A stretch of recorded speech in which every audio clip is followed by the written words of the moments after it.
Hello and welcome to my review for Community Association Managers in Florida. Today's topic is how to properly handle homeowner violations in your community.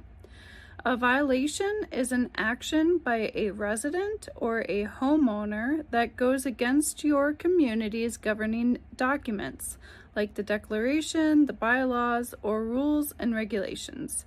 But before taking any enforcement action, make sure that you can verify the rule in writing.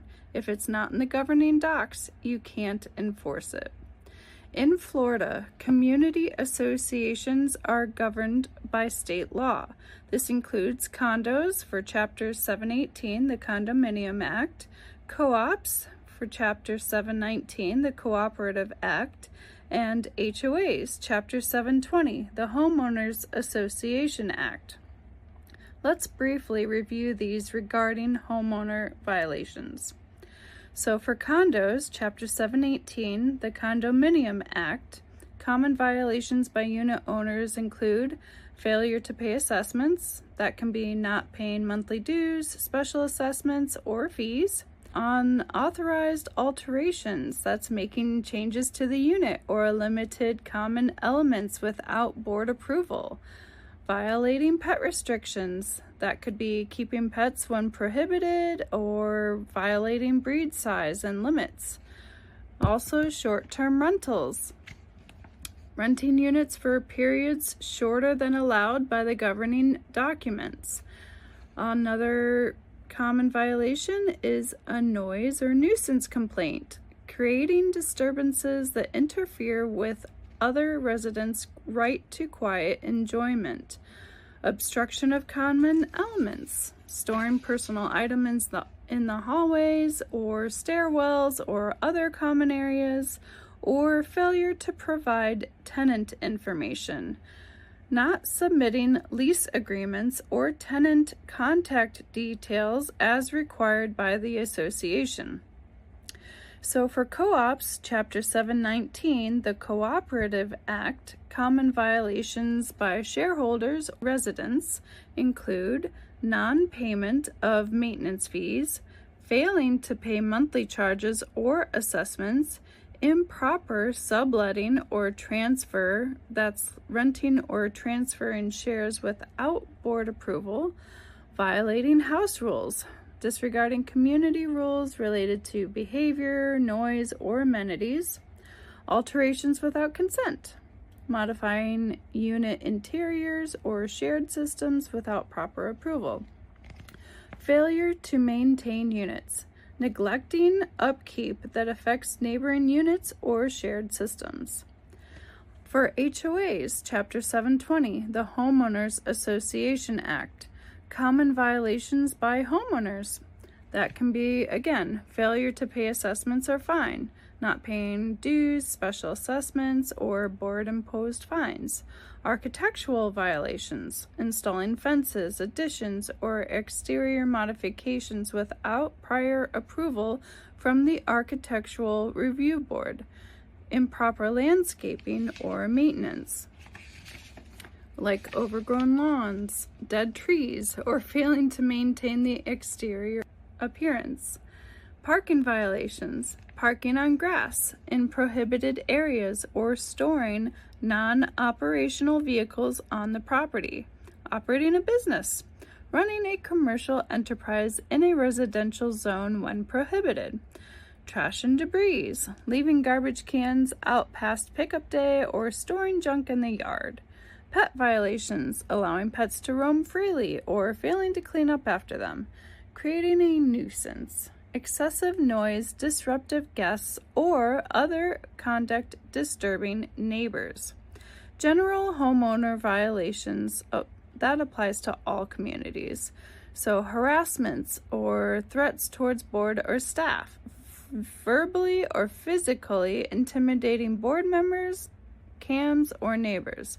Refusal to comply with rules, ignored established community rules, or refusing to correct violations, unauthorized rentals or guests, allowing long-term guests or tenants in violation of community limits, Each statute outlines how violations must be handled.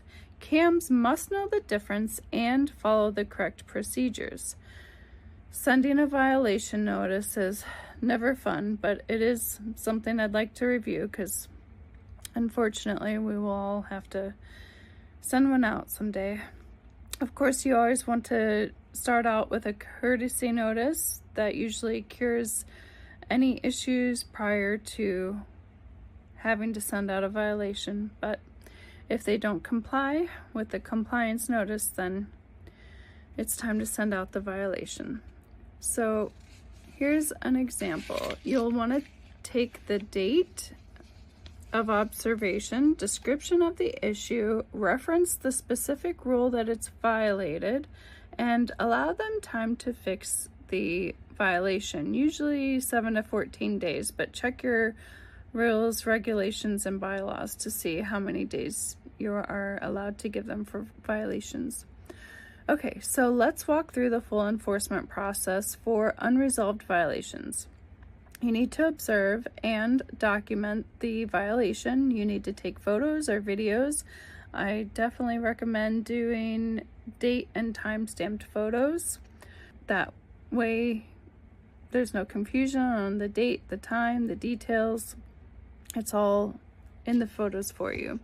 Then you're going to want to send a written violation notice. Use certified mail or delivery with proof. Give time to cure the violation again. Then you're going to re-inspect after the deadline. If it's fixed, close the issue. If not, move to a hearing notice. Then you're going to schedule the hearing, provide 14 days notice to the owner. The hearing must be before a non-board fining committee. Hold the hearing. The committee hears the facts. The owner has the right to speak. Then the committee decides whether to approve the fine. Then you're going to send a final notice, include the fine amount, the due date, and the payment details. If they still do not respond to the violation, you will escalate it as needed. You'll have to consider mediation or legal steps for unresolved or repeat issues. Of course, you'll need an attorney to advise you further. CAMs cannot practice law, so don't interpret unclear rules or send threatening legal letters. Always refer complex issues to association counsel. A quick review. Fines can max out at $100 a day, and they can only be $1,000 maximum per violation. No fine is final unless the committee approves it. Enforcement must be consistent, and there's no selective treatment. So make sure that you treat everyone equally. Always document everything, communicate respectfully, know your authority limits, educate the board. They make the enforcement decisions, not you. Just continue to educate them. And stay updated on statute changes. Handling violations is not about punishment. It's about preserving property values, protecting rights, and building community trust. Keep a violation log or software tracker to stay organized and transparent. Thanks for watching. Be sure to subscribe for more Florida CAM training videos. Drop your questions in the comments. I'm here to help.